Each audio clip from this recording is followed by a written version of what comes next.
Ok. Bueno, ese es el pasaje que nos toca ahora. Si quieren, mientras vamos abriendo la Biblia ahí en Mateo 13, 31 al 34, vamos haciendo un poco de contexto. Si quieren, vamos abriendo la Biblia ahí. Y de contexto, bueno, igual sirvió mucho el juego, porque recordaron lo que habló Fran, que está muy bien. Pero bueno, yo quiero ir un poco más atrás, porque todo el capítulo 13 son parábolas. Yo quiero ir un poquito más atrás, capítulo 12. No vamos a leer ningún versículo, sino que vamos a decir más o menos cómo estaba la cosa y de dónde vienen estas parábolas que Jesús está contando, ¿no? Bueno, en el capítulo 12 lo que pasó es que estaba Jesús con fariseos y escribas discutiendo. Sonó el timbre. Estaba discutiendo, dice que los fariseos blasfemaban contra el Espíritu Santo, estaban en una casa y estaban discutiendo. Resulta que terminaron esa discusión, obviamente viniendo de parte de Jesús, pacífica, no pongan una imagen, o sea, que no es una discusión pacífica. Dice que Jesús salió en el primer versículo del capítulo 13. Aquel día salió Jesús de la casa y se sentó junto al mar, y se le juntó mucha gente. Y acá es la clave de dónde salen todas estas parábolas, porque la parábola, yo acá me anoté una definición, pero va a ser más fácil decirlo, es una comparación que hace Jesús, donde compara cosas de la vida común y corriente que nos pasan todos los días, con cosas espirituales, ¿no? Para dar enseñanzas, ya sean morales o espirituales. En este caso, en el capítulo 13, es sobre el reino de Dios. Entonces acá lo que Jesús está haciendo es adaptar este tema complejo, que es el reino de Dios en este mundo, en el presente.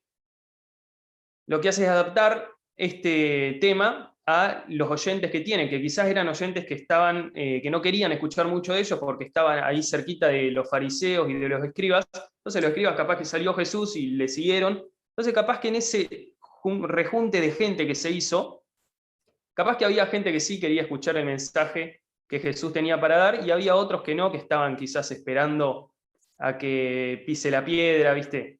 A que diga algo para reprocharle, que era lo que hacían, ¿no?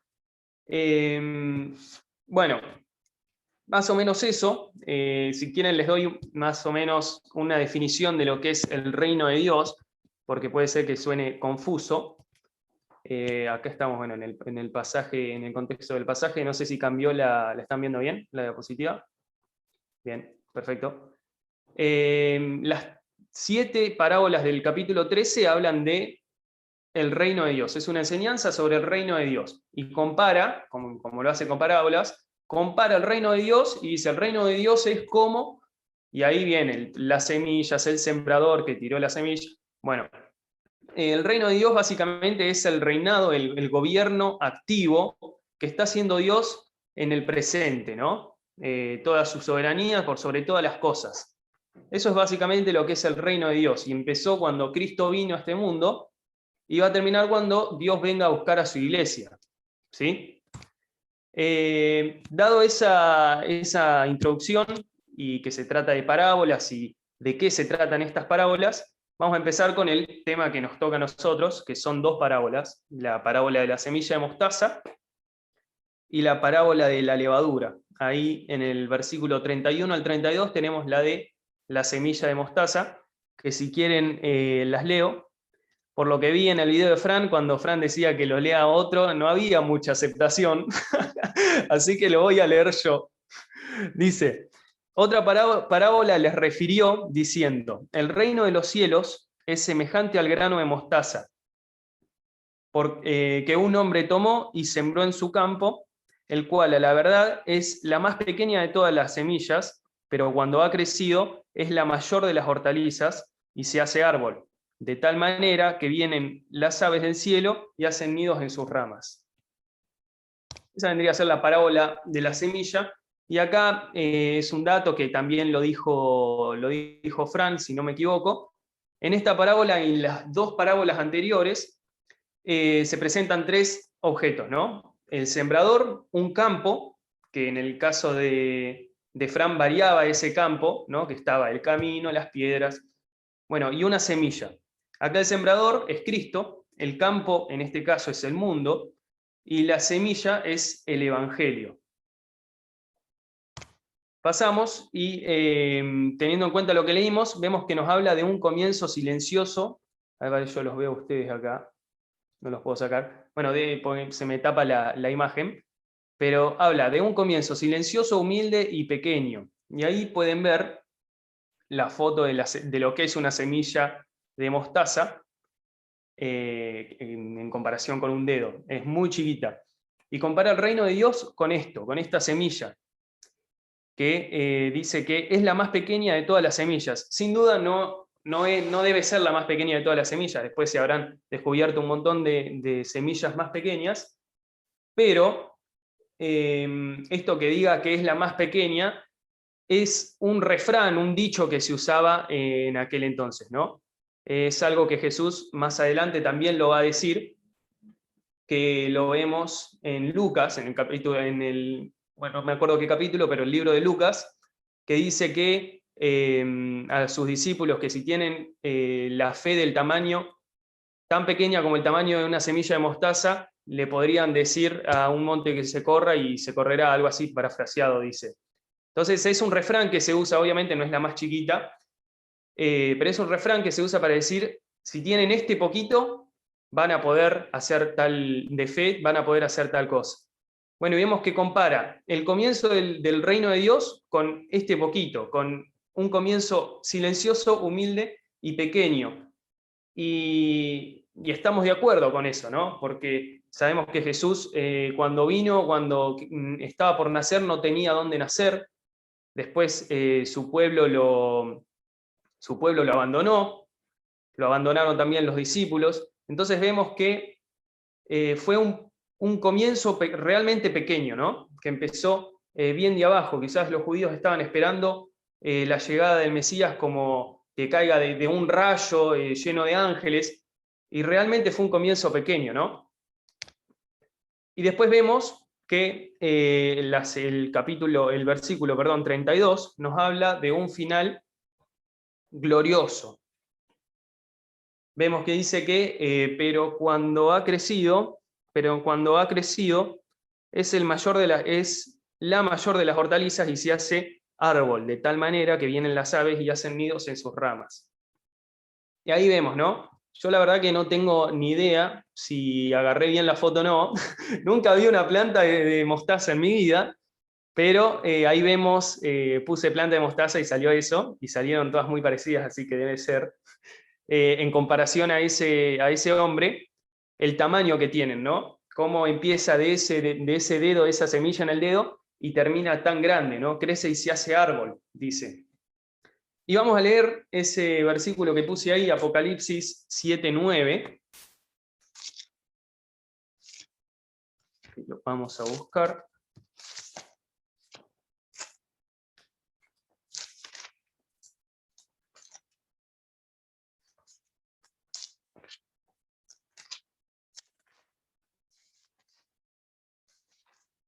Apocalipsis 7:9, que dice: después de esto miré, y he aquí una gran multitud, la cual nadie podía contar, de todas naciones y tribus y pueblos y lenguas, que estaban delante del trono en la presencia del Cordero, vestidos de ropas blancas y con palmas en las manos. Este es el final glorioso, ¿no? Más que nada de su iglesia. La misma iglesia que empezó ahí en Hechos 2, en Pentecostés, cuando eran 12 discípulos que estaban reunidos en el aposento alto, eran 12 nomás y empezó ahí, y acá vemos cómo el final glorioso que llegó, ¿no? A este final glorioso hace referencia a esta parte del versículo, ¿no? Que dice que van a ser incontables la multitud. Y acá me anoté una frase que dice: la semilla no se cosecha antes de tiempo, primero tiene que crecer y llegar a su estado máximo. Y estamos conscientes de eso y lo tenemos en cuenta, ¿no? Tenemos que llevar el Evangelio, tenemos que agrandar esa iglesia, el reino de Dios, para que un día llegar al final glorioso y ser multitudes tanto que no se puedan contar. Seguimos y pasamos a la parábola de la levadura. Vamos a leer el versículo 33. Si alguien lo quiere leer, me voy a tirar el lance, a ver que alguien lea. Si alguien quiere leerlo, adelante. El 33 nomás. Otra parábola les dijo, el reino de los cielos es semejante a la levadura, que tomó una mujer y escondió en 3 medidas de harina, hasta que todo fue leudado. Bien, perfecto. Ahí vemos que la mujer agarró un poquito de levadura y lo escondió en harina. Y la levadura hizo su efecto y agarró y leudó toda la masa.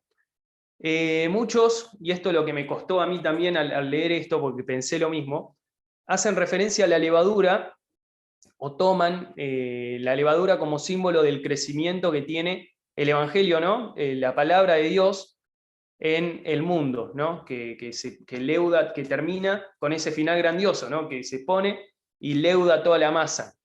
Pero esto no es del todo correcto. ¿Por qué? No sé si se acuerdan, el año pasado que estuvieron estudiando el Antiguo Testamento y estudiaron Levítico, y Éxodo también lo hice mucho. Levítico básicamente era el manual de cómo debían ofrendar, cómo debían hacer los sacrificios y demás, y siempre se toma la levadura como algo malo. Siempre el pan no tiene que tener levadura, siempre se dice y es más, se castiga al que usa levadura en el pueblo de Israel, ¿no? En Levítico. Y esto es el símbolo que está dando la levadura acá, ¿no? Representaba el mal. ¿Qué quiere decir esto? Vamos a leer Mateos 16, 6 y 12, que lo tenemos ahí 2 páginas para la derecha. Yo lo leo. 16, 6 y 12. Y Jesús dijo, mirad, guardaos de la levadura de los fariseos y de los saduceos. Y ahí, bueno, los discípulos empiezan a pensar que dice, bueno, no le tenemos que comprar pan o la levadura material a los fariseos. ¿Se entiende? Es como que ellos pensaban que en lo material. También tenían la misma confusión, ¿no? ¿De qué habla con la levadura? Y en el versículo 12 dice, entonces entendieron que no les había dicho que se guardasen de la levadura del pan, sino de la doctrina de los fariseos y de los saduceos. Claro, los fariseos y los saduceos decían, los panaderos deberían estar como locos, si no le dejaban, le decía que se guarden de la levadura. No, está hablando justamente de las malas doctrinas que tenían los fariseos y los saduceos. Ellos se tenían que guardar de esas malas doctrinas. Y también lo podemos aplicar, ¿no? Lo podemos aplicar en nuestra vida. ¿Cómo? Bueno, dice, esta porción de la Biblia nos alerta de que vamos a tener dificultades y opresión y muchas cosas más, pero tenemos la esperanza de un final glorioso.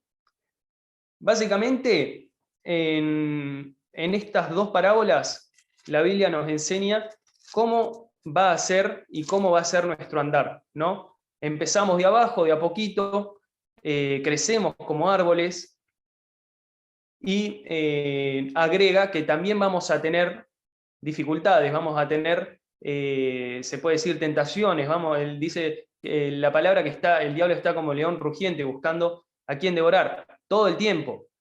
Va a buscar tirarnos abajo, va a buscar que se nos pongan en contra la gente, un montón de cosas, pero también nos dice que habiendo crecido, seremos el árbol más grande, mayor que las hortalizas, dice. Eso es con la levadura, y ya lo vimos a las 2, ya hicimos un pequeño estudio de lo que eran cada una y lo que representa. Y vamos a aplicaciones personales, que yo pensándolo, y ni bien escuché semilla, y lo mismo que todo el capítulo 13, que la mayoría de veces es en cuanto al sembrador y la semilla, no puedo dejar de pensar que la semilla es sinónimo de crecimiento, porque una semilla, si no crece, si se queda semilla, muere, y es un punto intermedio. Siempre la semilla va a querer llegar a ser árbol, ¿no? Y yo saqué un par de aplicaciones personales de estas dos parábolas que me gustaría que veamos y que podamos aplicarla a nuestras vidas, ¿no? Dice la primera: no es necesario ser científico para hacer crecer una semilla. Estamos de acuerdo con eso, no es necesario ser científico para hacer crecer una semilla. Cualquiera de nosotros pone una semilla y sabemos que le tenemos que dar sol y agua y va a arrancar solita.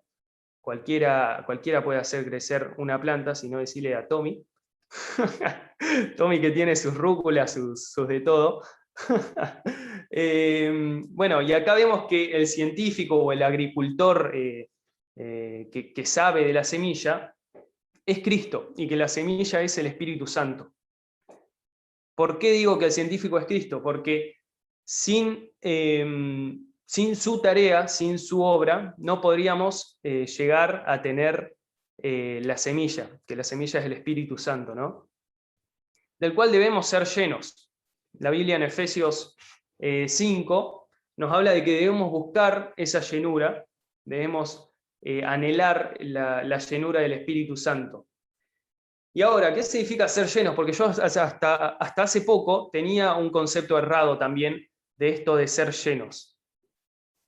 Ser llenos no es una tarea, o sea, si bien nosotros lo tenemos que buscar, el ser llenos lo hace el Espíritu Santo. El Espíritu Santo nos llena.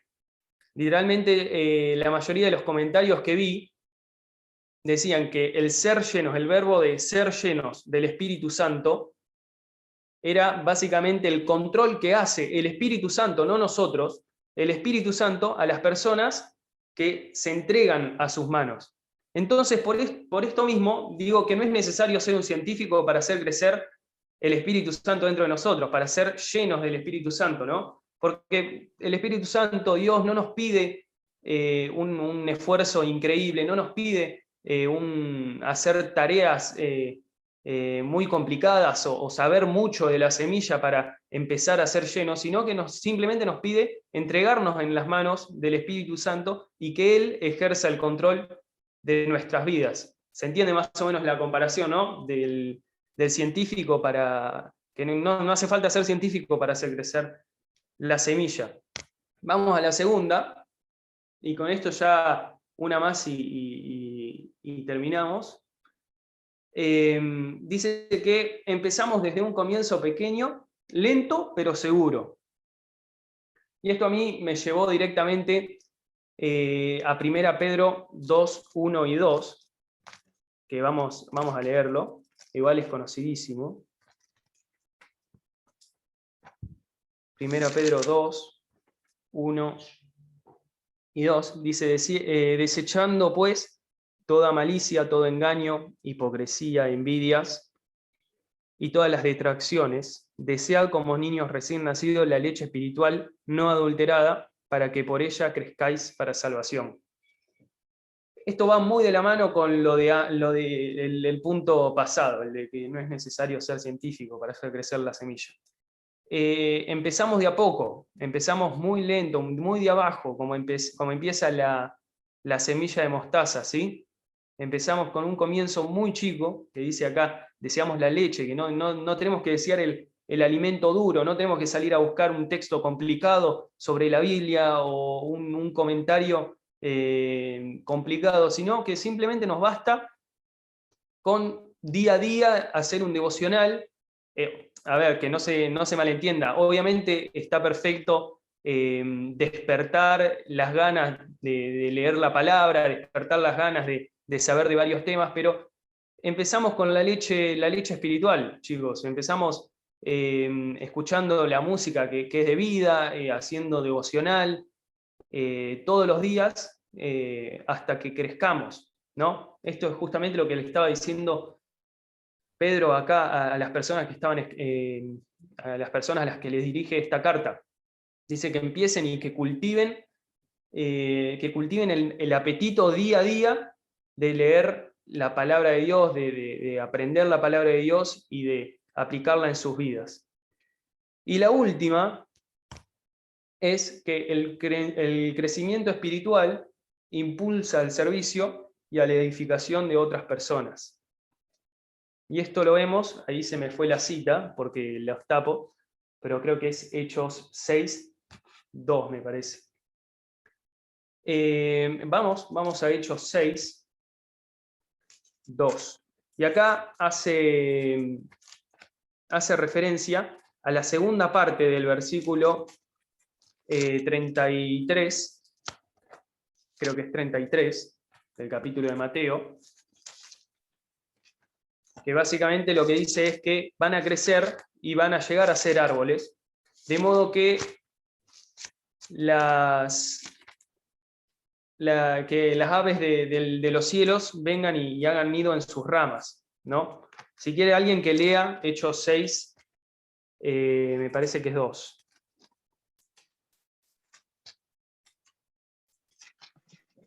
Entonces los 12 convocaron a la multitud de los discípulos y dijeron: no es justo que nosotros dejemos la palabra de Dios para servir a las mesas. Nada que ver.